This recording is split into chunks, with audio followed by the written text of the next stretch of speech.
dad badan ayaa aaminsan inaan tixraaci karin ama taraakan lagu sameyn karin hackerska ayna yihiin kuwa qarson oo dawladaha iyo kooxaha Securitygu ay adag tahay soo helaan balse taasi ma xaqiiqaba Sideese ayay tixraacida ama garenta hackersku uga duwan tahay kuwa lagu sameyn karo dadyoga caadiga ee aan hackerska ahayn Muqalkenan maanta ee soo qaadayna macluumaad saabsan arrintaasi soo dhawaadaan yaro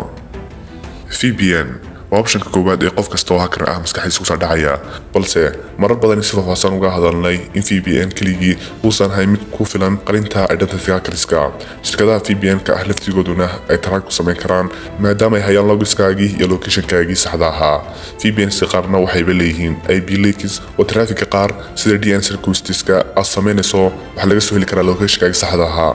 waxaa sidoo kale laga yaabaa in optionka labaad ka dhigato Tor browser haddana isla Tor browser haddii loo adeegsado techniques ku habboon waa lagu tixraaci karaa hackerska waxaynu ognahay in Tor browser adeegsado notice uu connectionka ka soo wareejinayo locations kala duwan oo markastana ay xogta encrypted tahay kadibna sidaas lagu geynayo xogtii destination-ka rabtay sida website-ka booqanayso kale haddaba caadiyan marka uu dambeeya ama externalka uu isticmaalayo Tor browser waa halka xogta lagu decrypt karayo laguna bedelo qaabka saxda ah ee aan ahayn encryption-ka si website-kaasi ama xogtaasi ay noqoto mid la fahmi karo haddaba markay xogta soo gaadho externalki haddii interception lagu sameeyo waxa si fudud loo ogaan karaa macluumaadkii xogtaasi ku jiray sida login credentials kale ama fariimaha la isweydaarsiinayo kale dawladaha waaweyn ee caalamkuna waxay leeyihiin researchers waxay saaraan inay monitor gareeyaan externalska ay target gareynayaan si looga soo bixi karo macluumaad ku jira waxaana jira hackers badan oo technique-gan iyo kuwa VPN-ka loo adeegsaday qabashadooda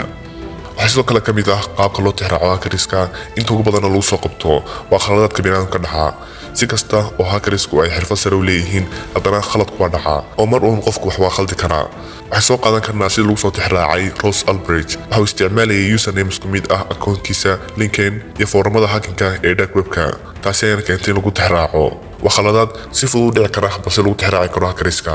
waxaa sidoo kale ka mid ah qaabka lagu tixraaci karo hackerska blockchain-ta iyo cryptocurrency-ga hackers badan ayaa aaminsan in cryptocurrency ay tahay amni aan la tixraaci karin taasina ay adeegsadaan in ku qaataan lacagaha ransomka ah balse yana waxaa jira techniques lagu tixraaci karo sida chain analysis kaasoo lagu taraagarayn karo lacagaha cryptada ah laguna soo heli karo identity-ga saxda ah ee cidda qaadatay waxaa tusaalahaan ka mid ah in 2021 hackii lagu sameeyey shirkadda shidaalka ee Colonial Pipeline ee waddanka Mareykanka shirkadaasi waxay hackers ku dalbadeen lacag gaadhaya $4 milyan waxayna rabeen in lagu siiyo Bitcoin balse kadib markii la siiyay FBI ayaa taraagaraysay waxaana la awooday in la soo celiyo in ka badan $2 milyan